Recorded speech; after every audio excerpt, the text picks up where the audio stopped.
तमाम बड़ी खबरों पर बहुत सारे महत्वपूर्ण और काम की खबरें हैं। प्राइवेट नौकरी करने वालों लोगों के लिए एक बहुत ही अच्छा अपडेट आ रहा है, क्या मैं आपको बताऊंगा। साथ ही दोस्तों बिजली बिल माफी को लेकर भी बड़ी खबर आ रही है। आखिर कौन सी राज्य सरकार जो है 100 यूनिट तक बिजली बिल माफी की योजना शुरू करने जा रही है, जानेंगे अपन। इसके अलावा कोरोना वायरस पर फिर से लॉकडाउन लगने को लेकर भी सबसे बड़ी बिग ब्रेकिंग न्यूज अपडेट आ रही है। वहीं महिलाओं के लिए कुछ नए नियम भी आ रहे हैं। एजुकेशन को लेकर भी कुछ खबरें हैं। एक एक करके आज की 50 बड़ी महत्वपूर्ण और काम की खबरों पर नजर डाल लेते हैं फटाफट से। बिल्कुल इस वीडियो को ध्यान से एकदम पूरा लास्ट तक देखते रहिएगा। आपका बिना टाइम वेस्ट के मैं ले चलता हूँ पहले अपडेट में। देखिए दोस्तों, एक तो गाँव में नई स्कीम शुरू होने जा रही है। 10 रुपए में अब आपको LED बल्ब मिलेगा। RK सिंह ने ग्राम उजाला प्रोग्राम की शुरुआत की है। दरअसल केंद्रीय ऊर्जा मंत्री RK सिंह ने गाँव में सस्ती दर पर उच्च गुणवत्ता के LED बल्ब उपलब्ध कराने की योजना, जिसका नाम है ग्राम उजाला प्रोग्राम, इसकी शुरुआत कल ही की है। और इसके तहत 3 साल की वारंटी के साथ 7 वाट और 12 वाट के LED बल्ब ग्रामीण परिवारों को दिए जाएंगे, और वो भी मात्र 10 रुपए में। तो देश में कुल मिलाकर के बिजली बचे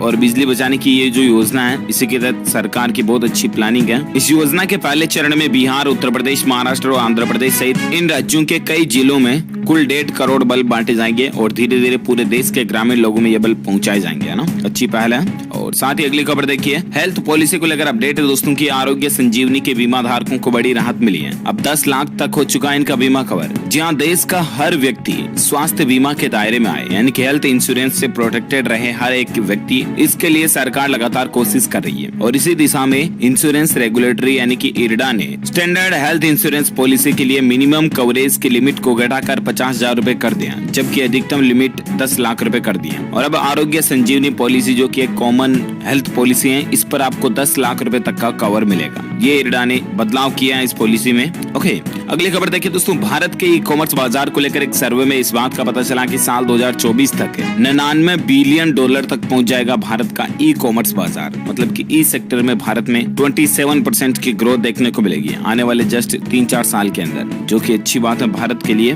और अगली खबर देखिए, इंश्योरेंस को लेकर और एक अपडेट ये दोस्तों की, महामारी में बिजनेस बंद भी हुआ ना तो भी कर्मचारियों को मिलेगी सैलरी। जहां insurance regulatory and development authority of India एक नए बीमा प्रोडक्ट पर काम कर रहा है, और ये नया प्रोडक्ट कारोबार में परेशानी या उसके बंद होने पर बीमा का कवर होगा। कहने का मतलब कि आप किसी कंपनी में काम कर रहे हो, जॉब कर रहे हो, ठीक है ना, और किसी तरह की महामारी आई, यानी कि अभी जैसे कोरोना महामारी आई थी, इस दौरान कई सारी कंपनियां बंद थी। तो ऐसी महामारियों की सिचुएशन के दौरान अगर बिजनेस बंद भी हुआ ना तो भी कर्मचारियों को उनकी सैलरी मिलती रहेगी। ऐसा इंश्योरेंस पॉलिसी भी IRDA लाने जा रहा है। तो ये भी प्राइवेट नौकरी करने वालों के लिए बहुत ही अच्छा और फायदेमंद होगा। जैसे PF, ESIC वगैरह होते हैं ना, उसी तरह से एक इंश्योरेंस प्लान भी होगा, है ना। देखते हैं आगे ये प्लान कब लॉन्च होता है और क्या इसकी टर्म्स कंडीशन रहती है, मैं आपको बताता रहूंगा जरूर अपडेट। बाकी दोस्तों प्राइवेट नौकरी वालों के लिए और एक इम्पोर्टेंट खबर भी है, मैं आपको थोड़ी आगे बताऊंगा। फिलहाल देखिए दूसरी खबर कि गुजरात के अंदर एक मंदिर ट्रस्ट का विवादास्पद फैसला देखने को मिलता है। गुजरात के प्रसिद्ध धार्मिक स्थल शामलाजी ट्रस्ट ने छोटे कपड़े पहनकर आने वाले लोगों को एंट्री पर रोक लगा दी है। जी हाँ, दरअसल दोस्तों शामलाजी विष्णु मंदिर ट्रस्ट की ओर से पुरुषों के लिए धोती और पीताम्बर की व्यवस्था की गई है, और महिलाओं के लिए लहंगे की व्यवस्था होगी, जिन्हें पहनकर मंदिर में प्रवेश किया जा सकेगा। अगर कोई छोटे कपड़े पहनकर गलती से आ जाता है तो उनके लिए मंदिर ट्रस्ट व्यवस्था कर रहा है बड़े कपड़ों की, ठीक है ना। लेकिन मेरा ये कहना दोस्तों कि आपका क्या सुझाव है या आपकी क्या राय है मंदिर ट्रस्ट के इस फैसले पर? क्या ये सही फैसला है या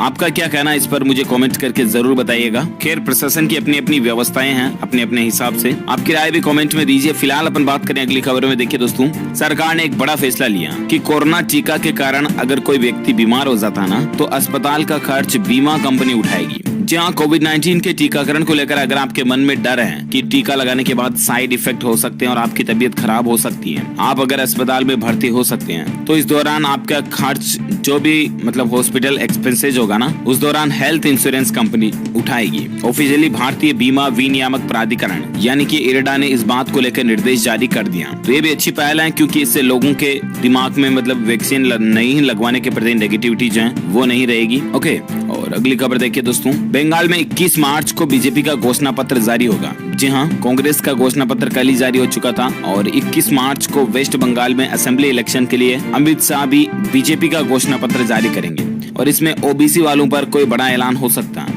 देखते हैं आखिर पश्चिम बंगाल के भविष्य के लिए भारतीय जनता पार्टी क्या क्या नए वादे लेकर आती है चुनाव के दौरान, मैं आपको बताऊंगा जरूर 21 तारीख को। 21 तारीख क्या मतलब कल ही हो गया ना, बात आज 20 होगी तो कल 21, कल ही असेंबली इलेक्शन का घोषणा पत्र आ जाएगा। ओके, और अगली खबर देखिए दोस्तों, केंद्र सरकार ने सुप्रीम कोर्ट के रिटायर्ड जजों का लाइफ टाइम मासिक भुगतान जो है वो बढ़ा दिया। अब हर महीने उनको 70,000 रुपए मिलेंगे। दरअसल केंद्र सरकार ने सुप्रीम कोर्ट के जो रिटायर्ड जज है ना, उनको दी जाने वाली जीवन भर मासिक भुगतान की राशि को बढ़ा दिया। लॉ मिनिस्ट्री ने भारत के चीफ जस्टिस समेत सुप्रीम कोर्ट के रिटायर्ड जजों को लाइफ टाइम मासिक भुगतान बढ़ाने के लिए सुप्रीम कोर्ट जज रूल्स 1959 में संशोधन को लेकर एक नोटिफिकेशन भी जारी कर दिया और अब इस राशि को अधिकतम बढ़ाकर प्रति महीने 70,000 रुपए कर दिया गया। ओके, अगली खबर देखिए दोस्तों, अजान विवाद के बीच आईजी प्रयागराज रेंज का एक्शन। रात 10 बजे से लेकर सुबह 6 बजे तक नहीं बजेंगे लाउड स्पीकर। जी हाँ, प्रयागराज पुलिस ने इसको लेकर एक नया सर्कुलर भी जारी कर दिया। दरअसल प्रयागराज में इलाहाबाद यूनिवर्सिटी की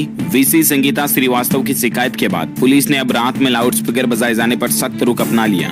प्रयागराज के आईसी ने अपने मंडल के चारों जिलों के डीएम एसपी को पत्र लिखकर लाउड स्पीकर पर इलाहाबाद हाईकोर्ट के आदेश पर सख्ती से पालन करवाने का निर्देश दिया। और ये रात में जो मतलब धार्मिक कार्यक्रम होते हैं, चाहे हिंदू का हो, मुस्लिम का हो, किसी का भी हो दोस्तों, अजान वगैरह का हो, तो रात में अब कुल मिलाकर के 10 बजे से लेकर सुबह 6 बजे तक बिना किसी पूर्व अनुमति के लाउड स्पीकर या दूसरे साउंड सिस्टम को न बजाए दिया जाए। क्योंकि क्या ये बहुत मतलब एजुकेशन में भी स्टूडेंट्स जो है वो डिस्टर्ब होते हैं, उनकी पढ़ाई में नेगेटिव इफेक्ट पड़ता है, माइंड डाइवर्ट होता है, पढ़ाई में मन नहीं लगता फिर उनका। तो ये देखा जाए तो दोस्तों वाकई में प्रशासन की तरफ से अच्छा फैसला लिया गया, राइट। और चलिए बात करें फिलहाल अगली खबर देखिए आप, फ्री चार्ज ऐप के जरिए ज्यादा लेन देन कर पाओगे। इस क्रेडिट कार्ड के जरिए ट्रांजैक्शन पर आपको 5% कैशबैक मिलेगा। दरअसल दोस्तों फ्री चार्ज कंपनी जो है ना, उसने एक्सिस बैंक के साथ में साझेदारी करके एक नया क्रेडिट कार्ड लॉन्च किया है, एक्सिस बैंक फ्री चार्ज करके क्रेडिट कार्ड, इसका नाम यही है। और इस पर आप कभी भी किसी भी तरह का ट्रांजैक्शन करोगे ना, तो आपको फ्री चार्ज पर 5% कैशबैक मिल जाएगा। ओके, और अगली खबर देखिए दोस्तों, राजस्थान राज्य में मुख्यमंत्री अशोक गहलोत का बड़ा ऐलान है। ईडब्ल्यूएस वर्ग के अभ्यर्थियों को मिलेगी सरकारी नौकरियों की आयु सीमा में छूट। जी हाँ, दरअसल दोस्तों राजस्थान के मुख्यमंत्री अशोक गहलोत ने जो आरक्षण के दायरे में आने वाले ईडब्ल्यूएस यानी कि इकोनॉमिकली वीक सेक्शन के जो अभ्यर्थी है ना, उनको भी अब सरकारी नौकरियों में आरक्षण मिलेगा। यानी कि जो गरीब परिवार के लोग बाग हैं, उनको भी अब आरक्षण दिया जाएगा। ये ऑफिशियली मुख्यमंत्री अशोक गहलोत की तरफ से घोषणा कर दी गई है।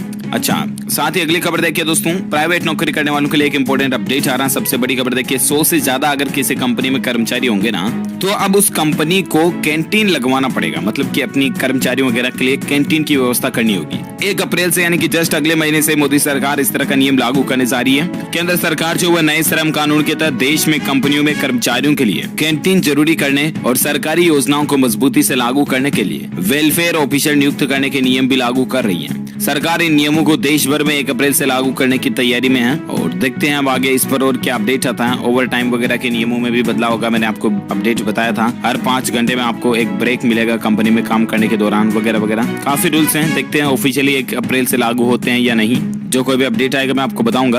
अच्छा, बाकी दोस्तों बिजली बिल को लेकर एक योजना देखिए आप, झारखंड राज्य में अब आपका 100 यूनिट तक का बिजली बिल जो है सरकार माफ करने की तैयारी कर रही है। इस तरह का बड़ा फैसला लेने जा रही है। दरअसल झारखंड के मुख्यमंत्री हेमंत सोरेन का कहना है कि सरकार जो है वो राज्य में आरक्षण की सीमा को 50% से बढ़ाने के पक्ष में। राज्य सरकार आरक्षण की सीमा को 50% से बढ़ाने के पक्ष को सर्वोच्च न्यायालय में यानी कि सुप्रीम कोर्ट में रखने जा रही है। और अब सुप्रीम कोर्ट का इस पर क्या फैसला आता है और इससे कुल मिलाकर के 100 यूनिट तक का बिजली बिल भी माफ होगा। और ये माफ करने की कार्यवाही जो है शीघ्र ही पूरी कर ली जाएगी। इसे लेकर ऊर्जा विभाग से रिपोर्ट भी मांगी गई है। देखते हैं दोस्तों इस पर आगे और क्या अपडेट आता है मैं आपको बता दूंगा। फिलहाल देखिए आप अगली खबर मौसम समाचार को लेकर अपडेट आ रहा है कि पश्चिमी विक्षोभ का असर देखिए। इन राज्यों में 4 दिन तक भारी बारिश की चेतावनी है। आपके क्षेत्र शहर में मौसम का हाल क्या रहने वाला है, तो मैं आपको बता दूं दोस्तों, मौसम विभाग की चेतावनी के मुताबिक एक बेहद सक्रिय पश्चिमी विक्षोभ जो है वो इस समय उत्तर भारत के पहाड़ों की तरफ बढ़ रहा है और ये सिस्टम 20 तारीख से आगे बढ़ने जा रहा है और इससे 21 से लेकर 24 मार्च तक पहाड़ी राज्यों पर बारिश और हिमपात यानी कि बर्फबारी होने की भी आशंका है। देखिए देश के इन राज्यों में 24 मार्च तक तेज बारिश हो सकती है। हालांकि महीने के आखिर में गर्मी बढ़ेगी, लेकिन कौन कौन से राज्यों में बारिश होने की संभावना है 24 तारीख तक। तो एक तो दोस्तों आज मध्य प्रदेश, पूर्वी मध्य प्रदेश, मराठवाड़ा और तेलंगाना में ओले गिरने की संभावना है, ठीक है ना। इसके अलावा तमिलनाडु, पुडुचेरी, करावल, तेलंगाना, केरल, माहे, तटीय और दक्षिण आंतरिक कर्नाटक में तेज बारिश भी हो सकती है। संपूर्ण भारत का आज 20 मार्च 2021 का मौसम पूर्वानुमान आखिर क्या कहता है, तो दोस्तों अगले 24 घंटों के दौरान उत्तर भारत के कई राज्यों में विशेष रूप से जम्मू कश्मीर कश्मीर, हिमाचल प्रदेश, यहाँ पर हल्की बारिश और बर्फबारी होने की संभावना तो है ही, ठीक है ना। इसके अलावा उत्तराखंड, पंजाब, सिक्किम, उप हिमालय, पश्चिम बंगाल, अरुणाचल प्रदेश, उत्तर प्रदेश, बिहार, पूर्वी मध्य प्रदेश, केरल, तटीय कर्नाटक और महाराष्ट्र, इन राज्यों में भी हल्की फुल्की बारिश होने की संभावना है। ओके, ये रहा आज का मौसम समाचार। और वहीं सराफा बाजार में सोने चांदी की अपडेट की बात करें ना, गोल्ड प्राइस टुडे की, तो सोना खरीदने का मौका है। सोने के भाव 45,000 रुपए से नीचे आ चुके हैं। अभी सोने का रेट क्या चल रहा है तो देखिए, सोना अभी 44,800 के लगभग चल रहा है और वहीं चांदी का रेट अभी 67,300 के लगभग चल रहा है, ठीक है ना। सोने का प्रति 10 ग्राम का रेट है, चांदी का प्रति किलोग्राम का रेट है। ओके, बात करें दोस्तों कोरोना वायरस लॉकडाउन वगैरह को लेकर बड़ी खबरें आप देख पा रहे होंगे। एक तो मध्य प्रदेश के 3 शहरों में फिर से लॉकडाउन लग चुका है, भोपाल, इंदौर और जबलपुर। यहाँ पर एक तो हर रविवार पूरी तरह से बंद रहेंगे, यानी कि सख्त कर्फ्यू लॉकडाउन रहेगा। तीनों शहरों में स्कूल कॉलेज भी 31 मार्च तक नहीं खुलेंगे, लेकिन परीक्षाएं प्रभावित नहीं होगी। इंदौर, भोपाल और जबलपुर में संडे का लॉकडाउन कैसा रहेगा, यहाँ पर ये चार्ट में आप देख सकते हैं कि इसके लिए क्या क्या रूल्स फॉलो अप होंगे। हर शनिवार रात 10 बजे से लेकर सोमवार यानी कि रविवार के बाद ठेठ अगले दिन सोमवार सुबह 6 बजे तक लोग घरों से बाहर नहीं निकल सकेंगे और इस टाइम में जरूरी सामान की ट्रांसपोर्टिंग होती रहेगी। इंडस्ट्रीज और फैक्ट्रियों में कर्मचारी मजदूर आ जा सकेंगे, बीमार लोगों को लाया ले जाया जा सकेगा, एयरपोर्ट और रेलवे स्टेशन पर यात्री आ जा सकेंगे, परीक्षा और प्रतियोगी परीक्षाओं में शामिल होने की छूट होगी। तो ये सख्त रूल्स जो हैं मध्य प्रदेश में इंदौर, भोपाल, जबलपुर में संडे लॉकडाउन के तहत लागू होने जा रहे हैं। अच्छा, इसके अलावा देखिए दोस्तों कोरोना पर एक सबसे बड़ी खबर है, गुजरात के 8 शहरों में आज से 10 अप्रैल तक स्कूलों में ऑफलाइन कक्षाएं बंदी रहेगी। अब यानी कि ऑनलाइन एजुकेशन तो चलती रहेगी, लेकिन 10 अप्रैल तक अगले महीने की 10 तारीख तक ऑनलाइन कक्षाएं चलती रहेगी, ऑफलाइन बंद रहेगी, ठीक है ना। अच्छा, इसके अलावा और देखिए राजस्थान राज्य में भी अपडेट है। कोरोना संकट को देखते हुए सरकार ने धारा 144 की अवधि को 1 महीने और बढ़ा दिया। दरअसल दोस्तों राजस्थान में भी कोरोना के बढ़ते केसों के मद्देनजर गहलोत सरकार ने धारा 144 की अवधि को 1 महीने के लिए बढ़ा दिया है। जिला कलेक्टरों को अपने अपने जिलों में धारा 144 लगाने की पावर मिल चुकी है। ये टाइमिंग 21 मार्च को खत्म हो रही थी, ठीक है ना, लेकिन राजस्थान में 22 मार्च से लेकर 21 अप्रैल तक फिर से धारा 144 लागू रहेगी। कलेक्टर, जिला कलेक्टर जो अपने अपने हिसाब से लागू कर देंगे अगर ज्यादा ही जरूरत है तो। और अगर कोई व्यक्ति धारा 144 का उल्लंघन करता हुआ पाया जाता है तो 6 महीने तक की जेल भी हो सकती है, अकल ठिकाने आ सकती है। ओके, और एक खबर देखिए दोस्तों, कोविड-19 पर वैज्ञानिकों की एक नई रिसर्च भी देखी गई है। देखिए जरा कि गर्भ में पल रहे बच्चे तक भी पहुंच सकता है कोरोना। प्रेग्नेंट महिलाओं पर एक नई रिसर्च में ये बात का दावा किया गया। जी हाँ, कोरोना वायरस को लेकर हर दिन नए नए खुलासे हो रहे हैं और अब वैज्ञानिकों का ये कहना है कि कोविड-19 से ग्रस्त गर्भवती महिलाओं से ये वायरस उनके गर्भस्थ शिशु तक भी पहुंच सकता है। जी हाँ, दरअसल दोस्तों Skolkovo Institute of Science and Technology के शोधकर्ताओं ने मां से अपने अजन्मे बच्चे में कोविड-19 के होने के चांसेस के एक मामले का खुलासा किया। स्टडी करने के बाद ये पता चला कि गर्भ में पल रहे शिशु में भी कोरोना पहुंच जाता है, ठीक है ना। तो गर्भवती माताएं बहनें प्लीज ज्यादा सावधान रहें और कोरोना की वैक्सीन जरूर लगवा सकते हैं आप डॉक्टर से सलाह लेकर, ठीक है। ओके, अगली खबर देखिए, गुजरात राज्य में कोरोना के कारण वीकेंड पर मॉल, मल्टीप्लेक्स वगैरह ये बंद रहेंगे। इससे थिएटर मालिक वगैरह भी परेशान हो रहे हैं, लेकिन प्रशासन की व्यवस्थाएं हैं। अच्छा, और एक अपडेट देखिए दोस्तों कोरोना पर कि बीएमसी का मुंबई में बड़ा फैसला है। मुंबई के किसी भी मॉल में अब एंट्री करने से पहले आपको कोरोना टेस्ट करवाना ही होगा। दरअसल महाराष्ट्र राज्य में कोविड-19 के केस सबसे ज्यादा बढ़ रहे हैं। अभी देश के जितने भी राज्य हैं उनमें से महाराष्ट्र में ज्यादा बढ़ रहे हैं और इन्हीं को देखते हुए बीएमसी यानी कि ब्रेन मुंबई की तरफ से ये फैसला लिया गया है कि महाराष्ट्र के अंदर जितने भी शॉपिंग मॉल्स वगैरह है ना, उनमें जाने दौरान आपको कोविड-19 टेस्ट करवाना जरूरी होगा। या आपकी रिसेंटली की कोई कोविड-19 रिपोर्ट है तो उसको भी आप बता सकते हैं, बाकी आपको टेस्ट देना पड़ेगा। ओके, और साथ ही अगली खबर देखिए आप कि दुनिया भर में अपने 1.25 लाख कर्मचारियों के लगभग टीकाकरण का खर्च उड़ाएगी महिंद्रा कंपनी। जी हाँ, आपको पता होगा दोस्तों कि कोरोना वैक्सीनेशन का जो दूसरा फेज शुरू हुआ ना, इस दौरान कई सारी कंपनियों ने ये पहल दिखाई और अपने अपने एम्प्लॉइज के लिए, और यहाँ तक कि कई कंपनियों ने तो अपने एम्प्लॉइज और उनके परिवारों के लिए भी कोविड-19 वैक्सीन को फ्री कर दिया था, राइट। मतलब कि उनका खर्चा तो कंपनी ने उठाने का ऐलान किया था।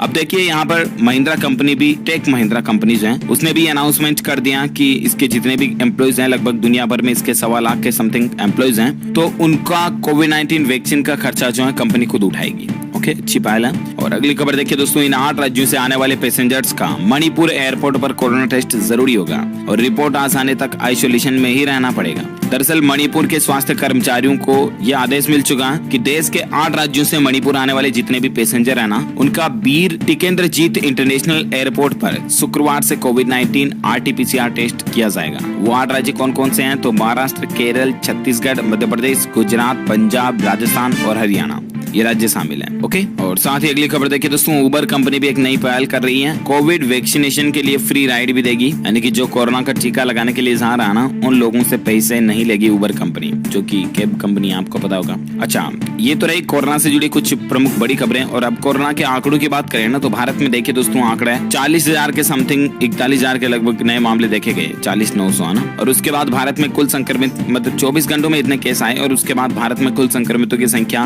1,15,54,000 से भी ज्यादा हो चुकी है, जिसमें से 2,85,000 एक्टिव केस चल रहे हैं, यानी कि सक्रिय हैं, जिनका अभी इलाज चल रहा है, जबकि 1,59,000 से भी ज्यादा मरीज भारत में अपनी जान गंवा चुके हैं कोरोना के कारण। ओके, तो ये तो रहा आज का कोविड अपडेट। ओके, और अब नजर डालते हैं देश से जुड़ी कुछ और बड़ी खबरों में। खबर देखिए आप कि व्हाट्सएप पर वॉइस मैसेज से जुड़ा एक बेहद काम का फीचर जल्द ही आ सकता है। कहने का मतलब कि वॉइस मैसेज जो है ना, उसकी स्पीड को अब आप कम ज्यादा कर पाओगे, 1x 1.5x या 2x करके आप वॉइस मैसेज को लिसन कर पाओगे। व्हाट्सएप में जो वॉइस मैसेज होते हैं ना, उनकी स्पीड बढ़ा पाओगे आप, ठीक है ना। अच्छा, अगली खबर देखिए सुप्रीम कोर्ट का, वो तो खैर मैंने आपको बता दिया पहले ही। अच्छा, फिलहाल देखिए खबर दोस्तों, असम राज्य के जो चुनाव चल रहे हैं उस पर राहुल गांधी ने 200 यूनिट बिजली मुफ्त देने और सीए को लागू नहीं होने की गारंटी दी है। चुनावी घोषणा पत्र है, ठीक है ना, कांग्रेस की तरफ से। अब मैं ज्यादा पॉलिटिक्स की बातें करता नहीं हूँ, आपको पता ही है। फिलहाल देखिए अगला अपडेट काम की खबर है, 5 लाख वाली तक की फ्री बीमा योजना का आयुष्मान कार्ड भी अब आपको फ्री मिलेगा। इसको पाने के लिए पहले थोड़ा बहुत 30 रुपए चार्ज देना होता था, लेकिन अब ये बिल्कुल फ्री होगा, ठीक है ना। जो आयुष्मान भारत योजना है ना, इसके लाभार्थियों को ई कार्ड बनवाना पड़ता है, और उसके लिए पहले 30 रुपए चार्ज था, लेकिन अब इसको बिल्कुल फ्री कर दिया। ओके, साथ ही अगली खबर देखिए, हरियाणा राज्य में अगर कोई व्यक्ति सार्वजनिक संपत्ति को नुकसान पहुंचाता है ना, तो उनकी अब केयर नहीं होगी, अब वसूले जाएंगे पैसे।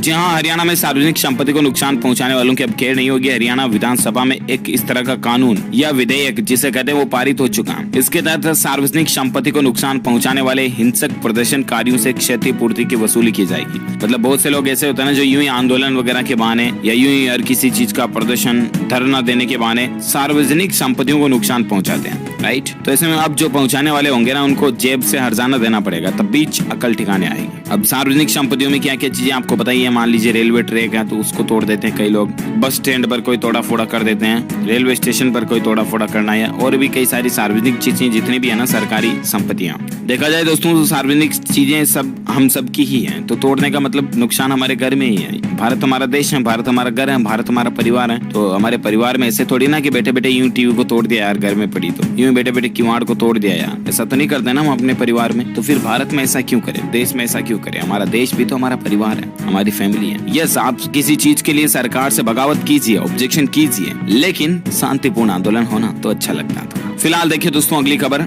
खेल समाचार को लेकर अपडेट है। भारत वर्सेस इंग्लैंड के बीच जो T20 मैच चल रहे हैं ना, उसमें देखिए आप खिलाड़ी सूर्य कुमार के करियर की पहली ही बॉल पर 6 लगाने वाले तीसरे बल्लेबाज बन चुके हैं। विराट को 2 बार स्टंप कराने वाले पहले गेंदबाज बने रशीद। दरअसल कल ही भारत वर्सेस इंग्लैंड का जो चौथा मैच था उसमें भारत ने जीत हासिल की, और अब दोनों ही पार्टियां जो है 2-2 की बराबर स्कोर पर चल रही हैं। 5वां सीरीज का जो मैच होगा उसमें जीत किसकी होनी है वो पता चलेगा कि आखिर T20 सीरीज की जीत कौन हासिल करती है। टीम इंडिया की जीत के लिए हम सभी की तरफ से बेस्ट ऑफ लक। और फिलहाल अगली खबर देखिए दोस्तों, ई व्हीकल्स को चार्ज करने का झंझट अब खत्म होगा आपका, क्योंकि देश भर में HPCL जो है ना, हिंदुस्तान पेट्रोलियम कॉर्पोरेशन लिमिटेड, वो अपने देश भर के हर एक पेट्रोल पंप पर चार्जिंग पॉइंट्स लगाने की सुविधा जल्दी शुरू कर देगी। तो ये अच्छी पहल है इलेक्ट्रिक व्हीकल को बढ़ावा देने को लेकर। अच्छा, फिलहाल देखिए अगली खबर दोस्तों, ओपिनियन पोल में एक बात का खुलासा हुआ। मतलब आजकल चुनावी सीजन तो चल ही रहा है, तो ओपिनियन पोल भी देखने को मिल ही रहे हैं। वेस्ट बंगाल इलेक्शन के जो ओपिनियन पोल आ रहे हैं उनमें ममता बनर्जी जो वो थोड़ी आगे दिख रही है। बीजेपी और टीएमसी में कांटे की टक्कर देखने को मिल सकती है। और इस बार दोस्तों कुल मिलाकर के पश्चिम बंगाल में जो है ना, चुनावी माहौल बहुत ही अलग ही देखने को मिलेगा। सभी चुनावी पार्टियों में कांटे की टक्कर देखने को मिलेगी। देखते हैं चुनाव के रिजल्ट क्या रहते हैं, ऑफिशियली मैं आपको बता दूंगा। फिलहाल अगली खबर देखिए, पंजाब राज्य में कोरोना के कहर के चलते 31 मार्च तक स्कूल कॉलेज बंद कर दिए, परीक्षाएं भी रद्द कर दी। मैंने आपको बताई दिया अपडेट। और एक अपडेट, चलो ठीक है, देखिए 3 दिवसीय दौरे पर आज भारत पहुंचेंगे अमेरिकी रक्षा मंत्री लॉयड ऑस्टिन। जहां पूर्वी लद्दाख में पिछले कई महीनों से चीन के साथ चली आ रही तानातानी के बीच अमेरिका के रक्षा मंत्री लॉयड ऑस्टिन जो है वो 3 दिन के दौरे पर भारत आ रहे हैं। अमेरिकी राष्ट्रपति जो बाइडेन के सत्ता में आने के बाद पहली बार कोई अमेरिकी मंत्री भारत दौरे पर है। और इस खास मौके पर लॉयड ऑस्टिन रक्षा मंत्री राजनाथ सिंह और NSA से मुलाकात भी करेंगे, और दोनों देशों के बीच रक्षा सहयोग को मजबूत होने पर विचार भी किया जाएगा। अच्छी बात है। और बाकी दोस्तों और एक खबर है कि प्राइवेसी पॉलिसी अपडेशन मामले को लेकर केंद्र सरकार का दिल्ली हाईकोर्ट से आग्रह है कि व्हाट्सएप को नई पॉलिसी लागू करने से रोका जाए। देखते हैं अब हाईकोर्ट की तरफ से क्या अपडेट आता है, मैं आपको बता दूंगा। ओके दोस्तों, तो इस वीडियो में आज दिन भर की तमाम बड़ी खबरें, मुख्य समाचार, छोटा ब्रेकिंग न्यूज का अपडेट वीडियो यही फिनिश होता है। वैसे आप मुझे नीचे कमेंट करके जरूर बताइएगा कि दोस्तों रामायण में महाराज दशरथ के जो 4